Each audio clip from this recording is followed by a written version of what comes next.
Chair recognizes Mr. Palmer for 5 minutes. Thank you, Mr. Chairman. Chief Muddling, I want to run through some things quickly. I'd appreciate yes or no answer. When we talk about processing people who illegally cross the border, would you agree that a significant portion of those people are ultimately processed for release from DHS custody? Thanks for the question, sir. So I would yes say or no? yes, that a significant amount of the people are released from our custody. The fact is there's over 1 million were released in the United States from DHS custody just in fiscal year 2022. These individuals are released with a notice to appear in immigration court at a later date. Is that correct?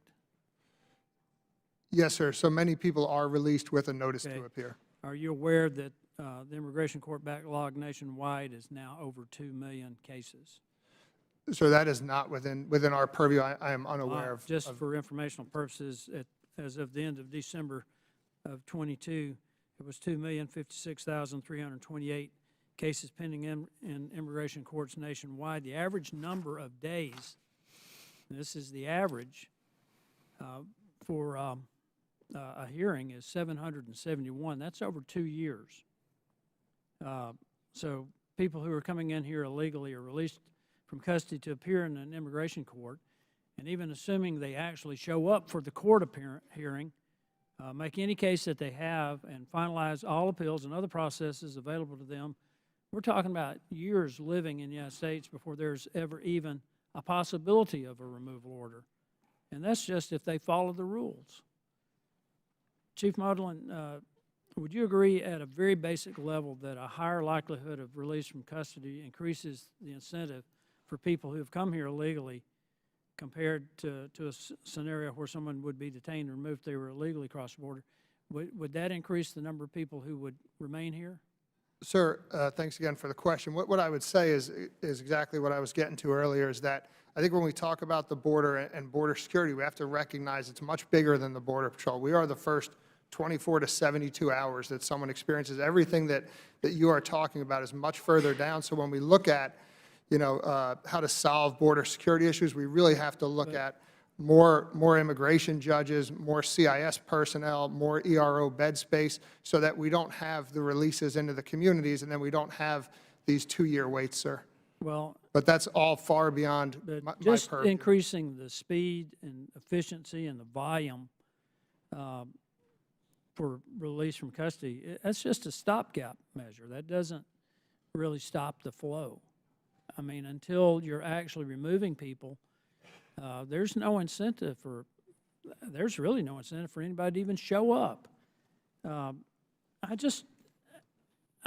find it interesting that my colleagues are just sold out completely for an open border. I understand the need for families to find a better quality of life, but there needs to be a process, an orderly, organized process. And that's not what's happening. When my colleagues, they want to avoid the issue of the danger to national security. They want to avoid the issue of the fact that there were over 107,000 people who died from drug overdoses, and that's probably underreported by 15 to 20%.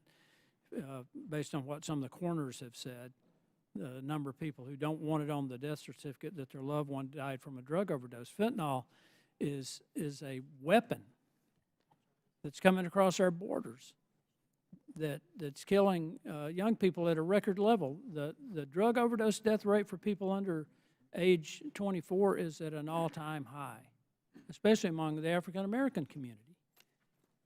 So what I have a real hard time understanding why we continue to operate the way we operate, and the questions I'm asking are about the people that you've picked up, not the ones who got away. And you don't even know how many gotaways they are, because those are only the ones that you saw. So, Mr. Chairman, I sit here and listen to some of the questions from my colleagues, and many of them voted to not condemn socialism.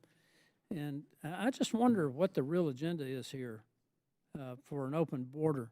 Crap, we can't even keep a balloon from crossing their border, and we don't do anything about it until it's about to leave. It kind of sounds like our border policy across the board. I yield back.